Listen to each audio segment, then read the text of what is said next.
जय हिंद मेरे प्यारे साथियों। आज के इस वीडियो में हम लोग देखने वाले हैं जो यूबीपीसीएल TG2 के जो 2021 में पेपर हुआ था इवनिंग शिफ्ट में, जो आपको 27/3/2021 को पेपर हुआ था, उसके हिंदी के क्वेश्चन को एनालिसिस करेंगे। उसमें जो 15 क्वेश्चन आपसे यूबीपीसीएल TG2 में क्वेश्चन पूछा जा रहा है हिंदी से, उसका हम लोग प्रीवियस ईयर का पेपर सॉल्व कर लेते हैं। इसके बाद उसके आधार पे हम लोग और टॉपिक को पढ़ेंगे। तो चलिए हम लोग स्टार्ट करते हैं। आज के देखते हैं इस क्वेश्चन को कि जो यूपीपीसीएल TG2 में जो हिंदी पूछा गया था पिछली साल 2021 वाले वैकेंसी में, उसमें कैसा क्वेश्चन था। तो इस वीडियो का पूरा देखेगा क्योंकि इसमें 15 क्वेश्चन जो पूछा गया था उसी के आधार पर ही आप तैयारी करेंगे तो काफ़ी अच्छा कर पाएंगे। चलिए दोस्तों, हम आपको साइड में क्वेश्चन दिखाएंगे और इसका हम लोग एनालिसिस करेंगे पूरे अच्छे से। तो चलिए पहले के क्वेश्चन पे स्टार्ट करते हैं। पहला क्वेश्चन आपको देखिए वहाँ से साइड में क्वेश्चन दिखाई दे रहा है और वहाँ से पढ़िए। फर्स्ट क्वेश्चन क्या है कि पाँव उखड़ना के मुहावरे का अर्थ क्या है। यहाँ पे मुहावरे दिया गया है कि पाँव उखड़ने का मुहावरे का अर्थ क्या है। हमला करना, बीमार होना, हार कर भाग जाना, चोट लगना। तो क्वेश्चन नंबर फर्स्ट है।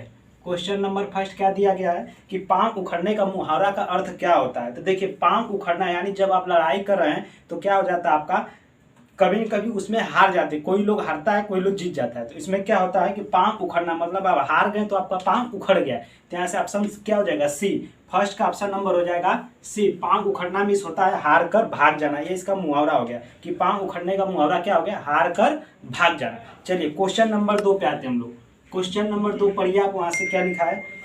प्रभा किसका पर्यायवाची है। क्वेश्चन नंबर 2 दिया है कि प्रभा जो है वो किसका पर्यायवाची है। तो अब बताइए प्रभा क्या, ऑप्शन क्या क्या दिया है। चंद्र का दिया है, और ऑप्शन बी दिया है स्त्री का दिया है, और सी ऑप्शन दिया है किरण का दिया है, किरण का दिया है, और ऑप्शन डी दिया है सूर्य दिया है। ऑप्शन डी जो है सूर्य दिया है। ठीक है, A B C D। तो हम लोग चारों का देख लेते हैं। देखिए प्रभा किसका पर्यायवाची है। तो प्रभा जो है किरण का पर्यायवाची है। ये जो प्रभा है ये किरण का ही पर्यायवाची है। तो यहाँ से कौन सा ऑप्शन है, दूसरे का सी ऑप्शन राइट हो जाएगा। क्वेश्चन नंबर 2 का सी राइट होगा। तो देखिए प्रभा किरण का पर्यायवाची है। किसका है, किरण का है। और इसका पर्यायवाची क्या क्या होता है किरण के बाद, इसको वनिता बोलते हैं। क्या बोलते हैं, देखिए किरण का जो अब निकालेंगे हम लोग, प्रभा हो गया तो सूरज, रवि, दिनकर, दिवाकर, प्रभाकर, भास्कर, ये इसका पर्यायवाची हो गया। किसका, सूर्य का। सूर्य का पर्यायवाची क्या हो गया, सूरज, दिनकर, दिवाकर, दिवाकर, प्रभाकर, प्रभाकर, ये किसका पर्यायवाची हो गया, सूर्य का। किरण का हम लोग यहाँ से देखे थे, जो प्रभा किसका पर्यायवाची था, यहाँ से जो किरण है प्रभा किसका पर्यायवाची था, इसका था प्रभा। तो क्वेश्चन नंबर 2 का ऑप्शन क्या हो जाएगा, सी किरण।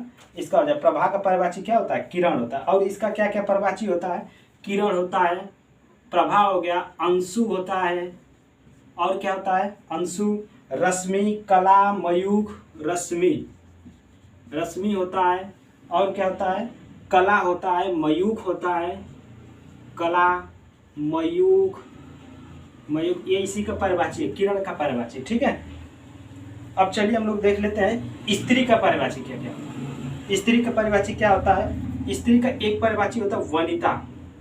याद रखिएगा, वनिता स्त्री को कहते हैं। महिला, महिला, ये इसी का पर्यायवाची महिला। औरत, औरत, औरत किसका पर्यायवाची है, स्त्री का पर्यायवाची। ठीक है, चलिए अब हम लोग चलते हैं क्वेश्चन नंबर 3 पे। क्वेश्चन नंबर 3 पे चंद्र का भी पर्यायवाची देख लेते हैं। इसका पर्यायवाची क्या होता है, हिमांशु, हिमांशु। और क्या होता है, हिमांशु, चंद्रदेव, सारंग, चंद्रदेव, सारंग, चंद्रदेव, सारंग। और क्या होता है इसका, मयंक, मयंक। याद रखिएगा इस सब पर्यायवाची। चंद्र का क्या होगा, हिमांशु, चंद्रदेव, सारंग, मयंक। स्त्री का वनिता, महिला, औरत। किरण का पर्यायवाची क्या होता है, प्रभा, अंशु, रश्मि, कला, मयूख। सूर्य का पर्यायवाची सूरज, दिनकर, दिवाकर, प्रभाकर। तो ये सारे जो चारों ऑप्शन था आपको हम सबका इसका बता दिए किसका क्या था। तो यहाँ से ऑप्शन क्या हो जाएगा, दूसरे का ऑप्शन नंबर हो जाएगा सी, किरण। प्रभा किसका पर्यायवाची है, जो प्रभा है वह किरण का पर्यायवाची है। चलिए क्वेश्चन नंबर 3 पे आते हैं हम लोग। क्वेश्चन नंबर 3, क्वेश्चन नंबर 3 पढ़िए आप, क्या लिखा है। Question number 3, question number 3, question number 3 क्या है, निम्नलिखित में से कौन सा शब्द स्त्रीलिंग है। नगर, नजर, नमक, नखून, नाखून। ठीक है। तो ऑप्शन क्वेश्चन नंबर 3 का देखिए, नगर स्त्रीलिंग और पुरुष जो पहचानने का एक तरीका सबसे अच्छा होता है कि आप उसको बोलिए। जैसे नगर है तो नगर के में क्या होता है, नगर में रहा जाता है, न कि नगर में रही जाती है, ऐसा नहीं होता है, नगर में रहा जाता है, ठीक है। तो ये क्या हो जाएगा, पुरुष हो जाएगा। नजर, नजर किसको बोलते हैं, तुम्हारी नजर कितनी अच्छी है, तुम्हारी नजर कितनी अच्छी है, तो नजर क्या है, अच्छी है। तो नजर जो है स्त्रीलिंग है, क्या है, स्त्रीलिंग। नजर कैसी है कहा जाता है ना, नजर कैसी है, तो किस तरह से दिख रहा है, स्त्रीलिंग की तरह दिख रहा है, कैसे, स्त्रीलिंग की तरह, ठीक है। इसके बाद नमक, नमक खाया जाता है, नमक कानून, जैसे बोला जाता है नमक खाया जाता है, नमक क्या किया जाता है, खाया जाता है। तो खाया जाता है, ना कि खाई जाती है, ऐसे नहीं बोलते हम लोग। नाखून, नाखून क्या होता है, नाखून को काटा जाता है, नाखून को काटा जाता है, अगर ऐसे आप डिस्क्रिप्शन करेंगे तो नाखून को काटा जाता है, ना नाखून को काटी जाती है, ऐसे नहीं करते हम लोग, नाखून को काटा जाता है। तो इस तरह से जब बोलेंगे ना तो आपको यहाँ पे स्त्रीलिंग और पुल्लिंग में समझ पाएंगे कि कौन सा अक्षर क्या है। तो यहाँ से क्या ऑप्शन हो जाएगा, नजर। नजर कैसी है, तीखी है, नजर तीखी है। तो इस तरह से आपको बोलना, क्वेश्चन नंबर 3 का ऑप्शन बी हो जाएगा, नजर कैसी है, तीखी है, तो ये स्त्रीलिंग हो गया। चलिए ठीक, अब हम लोग चलते हैं क्वेश्चन नंबर 4 पे।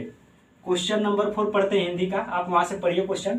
क्वेश्चन नंबर 4 क्या है, निम्नलिखित में से कौन सा शब्द तत्सम है, कौन सा शब्द तत्सम है, आपको ये बताना है, तत्सम, कौन सा शब्द तत्सम है। क्या क्या दिया है, कोना, तत्सम है, तत्सम आपको बताना है। इसके बाद क्या क्या दिया, ऑप्शन दिया, कोना दिया है, कुष्ठ दिया है, कोठी दिया है, कौवा दिया है, ठीक है। तो देखिए तत्सम और तद्भव दो शब्द होता है, तत्सम एक होता है तद्भव, तद्भव। तत्सम कैसा शब्द होता है, तत्सम जो है संस्कृत से मिलता जुलता है, संस्कृत से मिलता जुलता है। और तद्भव क्या होता है, जो हम लोग आम बोल भाषा में बोल देते हैं वो होता है तद्भव, ठीक है। तो यहाँ पर अगर आप ऑप्शन में देखेंगे तो फर्स्ट ऑप्शन दिया है कोना, बी ऑप्शन दिया है कुष्ठ, और सी ऑप्शन दिया है कोठी, और डी ऑप्शन दिया है कौवा। तो चारों अगर ऑप्शन में से आप देख रहे हैं तो संस्कृत से कुछ मिलता जुलता जो आधा स्व बना हुआ है, कुष्ठ जिसको कह रहे हैं, आधा स्व जो दिख रहा है आपको कुष्ठ में, तो यहाँ पे जो स यही संस्कृत से मिलता जुलता है, तो यहाँ से तत्सम हो जाएगा कुष्ठ। जबकि कोना, हम नहीं कहते कि ये घर का कोना है, ये घर का ऊपरी कोना है, या घर का नीचे वाला कोना है, घर का चारों कोना है, ऐसे बोलते हैं हम लोग, ठीक है। तो ये कोना हम लोग आम भाषा में बोलते हैं, ये तद्भव हो गया। कोठी, कोठी क्या है, हम लोग जैसे घर पे रहते हैं तो घर में ऊपर अगर कोई बन जाती तो हम लोग कहते हैं ये ऊपर वाली कोठी है, ये ऊपर का कोठी है, ठीक है। तो इस तरह से बोलते हैं, कोठी कैसा है, तद्भव हो जाएगा। कौवा, कौवा उड़ रहा है, कौवा उड़ रहा है, तो ये क्या हो जाएगा, यहाँ से अभी जो हम लोग आम भाषा में बोलते हैं ये तद्भव हो गया। तो संस्कृत वाला जो एक ही शब्द देखा जिसको तत्सम हम लोग कर रहे हैं वो होता है कुष्ठ इसमें। चलिए क्वेश्चन नंबर 5, क्वेश्चन नंबर 5 को पढ़िए। क्वेश्चन नंबर 5 आपको दिखाई दे रहा है, पढ़िए। भूत का विलोम शब्द होगा, भूत का विलोम, तो भूत का विलोम शब्द क्या होगा, ऑप्शन ए दिया है रक्षक, बी दिया है अभूत, और सी दिया है भविष्य, और डी दिया है वर्तमान। तो देखिए भूत, भूत डराने वाला नहीं कर रहा है, भूत की बात कर रहा है। जैसे कि कोई भूतकाल भविष्यकाल होता है ना, कि भूतकाल यानी जो बीत गया भूतकाल, अब भविष्य मतलब जो आने वाला है, तो जो भूत का बीता हुआ काल है क्या होगा, भविष्य। तो ऑप्शन क्या है इसका सही हो जाएगा, सी। क्वेश्चन नंबर 5 का ऑप्शन हो जाएगा सी। देखिए जो रक्षक दिया है, अगर रक्षक का विलोम आप बनाएंगे तो रक्षक का विलोम क्या होता है, रक्षक, रक्षक का विलोम, रक्षक का विलोम हो जाएगा भक्षक, रक्षक का विलोम क्या हो जाएगा, भक्षक, ठीक है। अभूत, भविष्य, वर्तमान, अगर इसका भूत का आप कंफ्यूज हो सकते हैं वर्तमान में, लेकिन वर्तमान नहीं होगा, याद रखिए। अगर भूत की जगह यहाँ पर भविष्य दिया हुआ है तो यहाँ से भूत का क्या हो जाएगा, भविष्य। चलिए क्वेश्चन नंबर 6 पे आते हैं हम लोग।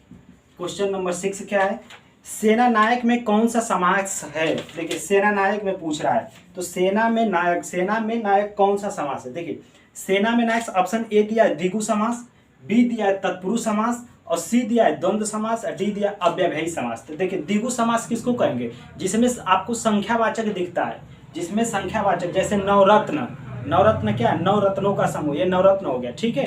चार धाम, ये क्या हो जाएगा, ये द्विगु समास में आ जाएगा, जिसमें संख्यावाचक आपको दिखे वो द्विगु समास हो गया।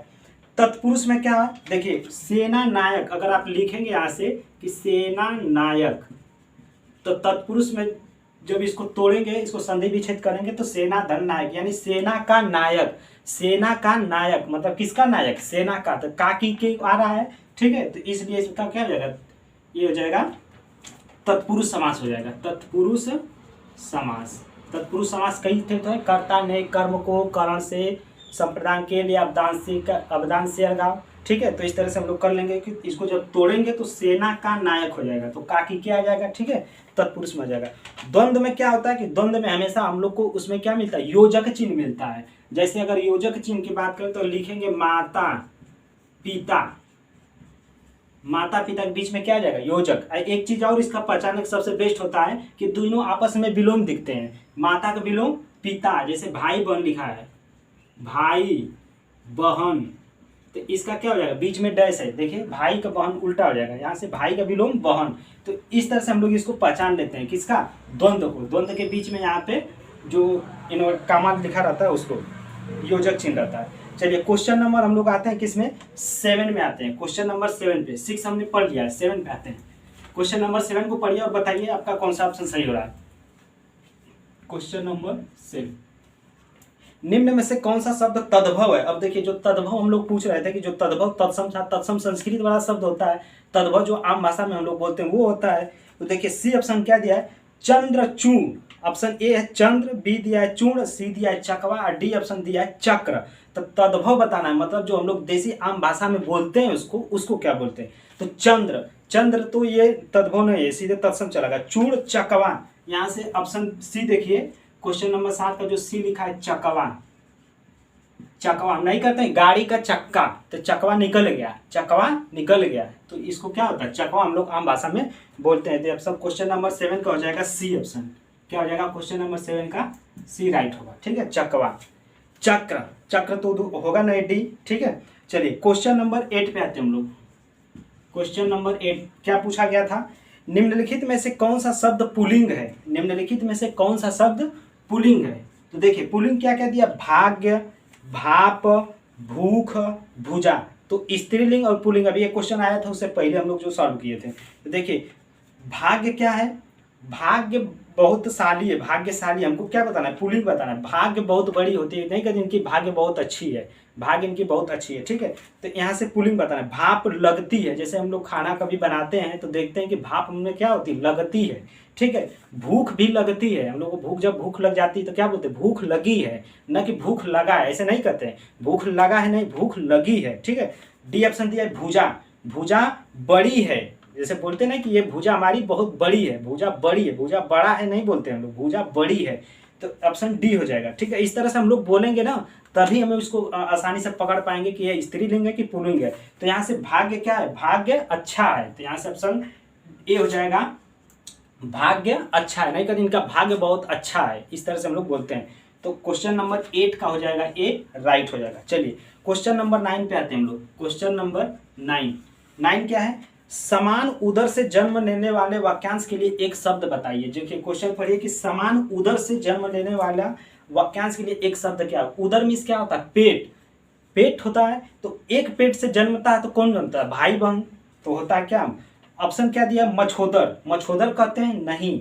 बी क्या दिया, सहोदर। सी क्या दिया, लंबोदर। और डी क्या दिया, सहचर। तो देखिए भाई उदर मीन्स पेट, एक पेट से यानी समान पेट से जन्म लेने वालों को वाक्यांश के लिए एक शब्द बोला जाए तो वो होगा सहोदर। सहोदर मीन्स अपना भाई होता है। तो जो एक ही पेट से जन्मते हैं बच्चे होते हैं वो क्या होगा, सहोदर। किसको बोला जाएगा, भाई को बोला जाएगा। यानी ऑप्शन क्या हो जाएगा, बी। 9 को हो जाएगा बी, सहोदर मीन्स क्या हो जाएगा भाई। अब क्वेश्चन नंबर आते हैं हम लोग 10 पे। क्वेश्चन नंबर 10 आप पढ़िए। क्वेश्चन नंबर 10 क्या है, आपको वहां से देखिए ये यूपीपीसीएल जो टीजीटी को सब क्वेश्चन आपसे पूछा गया है। 27/3/2021 इवनिंग शिफ्ट में 15 क्वेश्चन आपसे पूछा गया। 15 क्वेश्चन को हम लोग सॉल्व करेंगे, क्योंकि इस पेपर को वो सॉल्व करते हैं तो हमको ये पता चल पाएगा कि किस तरह से क्वेश्चन आया था, आपको फिर कैसा पेपर आएगा, किस तरह से उसको तैयारी को करना है। हिंदी में बहुत ज़्यादा आपको डीप में नहीं पूछा जाता है। जो क्वेश्चन आप देख रहे हैं इसी लेवल से थोड़ा सा अगल बगल से पूछा जाएगा। ठीक है, तो आपको ज़्यादा टेंशन नहीं लेना, जो भी आ रहा है उसको अच्छे से पढ़िए और उसको एग्जाम को दीजिए। चलिए क्वेश्चन हम लोग आते हैं किसमें, 10 पे। क्वेश्चन नंबर 10 पे कोई भी क्वेश्चन ऐसा नहीं है, सब इसमें पूछा गया हुआ क्वेश्चन है। ठीक है, यूपीपीसीएल टीजी2 आप मिला के क्वेश्चन को देखिएगा, इस सब क्वेश्चन पूछा गया है। चलिए 10 पे आते हैं। क्या दिया है कि दैनिक में किस प्रत्यय का प्रयोग हुआ है। प्रत्यय देखिए एक दो चीज होता है, एक होता है प्रत्यय, एक होता है उपसर्ग। देखिए हम बताते हैं आपको, प्रत्यय किसको बोलते हैं, उपसर्ग किसको बोलते हैं। क्वेश्चन नंबर 10 है, एक होता है प्रत्यय, दूसरा होता है उपसर्ग। उपसर्ग। प्रत्यय क्या होता है? प्रत्यय वो होता है जो शब्द के पीछे लगता है। किसके पीछे लगता है? शब्द के पीछे लगता है। उपसर्ग क्या होता है? जैसे शब्द के आगे लगता है, जैसे प्रतिदिन। अगर प्रतिदिन में देखेंगे, प्रतिदिन, प्रतिदिन, ठीक है, तो यहां से क्या दिख रहा है? प्रति जो दिख रहा है आपका उपसर्ग हो गया, ठीक है। और प्रत्यय क्या होता है? पीछे लगता है, जैसे बचपन, तो पन जो चला गया पीछे हो गया, बड़ापन जो पन पीछे चला गया, ये क्या हो गया? प्रत्यय हो गया। तो क्वेश्चन में आइए, आप पढ़िए, करा किस शब्द में प्रत्यय का प्रयोग हुआ है? अक। देखिए दैनिक में, पहले लिख लीजिए शब्द को, आप शब्द को लिखिए दैनिक। दैनिक, आपको पढ़ने से पता चल रहा है कि दैनिक, इक, इक का प्रत्यय मिल रहा है आपको। किसका मिल रहा है? इक, दैनिक, इक, ठीक है। तो प्रत्यय पीछे लगता है। तो ऑप्शन ए पढ़िए, अक दिया है, बी दिया, क दिया है, सी निक दिया है और डी इक दिया है। तो क्या ऑप्शन मिला आपको? इक। तो इसलिए क्वेश्चन नंबर 10 का हो जाएगा, क्वेश्चन नंबर 10 का हो जाएगा राइट ऑप्शन डी, ठीक है। चलिए क्वेश्चन नंबर 11 पे आते हैं हम लोग। क्वेश्चन नंबर 11, ठीक है। बेसहारे का सहारा अर्थ के लिए एक लोकतियां क्या है? बेसहारे का सहारा का अर्थ के लिए एक उपयुक्त लोकतियां क्या है? तो देखिए, बेसहारे का सहारा, कोई जिसका कोई सहारा नहीं होता है, उसका एक कहूँ न कोई सहारा होता है, ठीक है। तो उसको क्या बोला जाएगा? अंधे की लकड़ी, बी दिया है ऑप्शन कि अंधे के हाथ बटेर, सी ऑप्शन दिया आग लगने पर कुआं खोदना, डी ऑप्शन दिया अंत भला सो भला, अंत भला सो भला। तो देखिए, बेसहारे का सहारा, अगर बेसहारा कोई व्यक्ति, उसका सहारा कोई है, तो ऑप्शन ए देखेंगे तो अंधे की लकड़ी। जो अंधे व्यक्ति हैं, जो भी अंधे लोग होते हैं, उनके क्या होती है? एक ही मात्र सहारा होती है, वो भी क्या होती है? लकड़ी। जो वो लोग चलते हैं, जिससे पकड़ के जो चलते हैं, वो होती है उन लोग की सहारे। तो यहाँ से होगा बेसहारे का सहारा क्या होगी? अंधे की लकड़ी। तो ऑप्शन नंबर ए 11 का हो जाएगा ए right.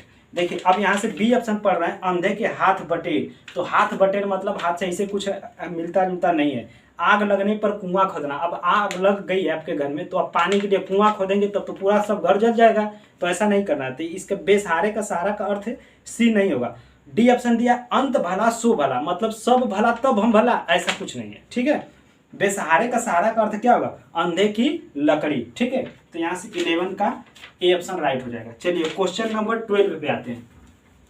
Question number 12, question number 12 पढ़िए।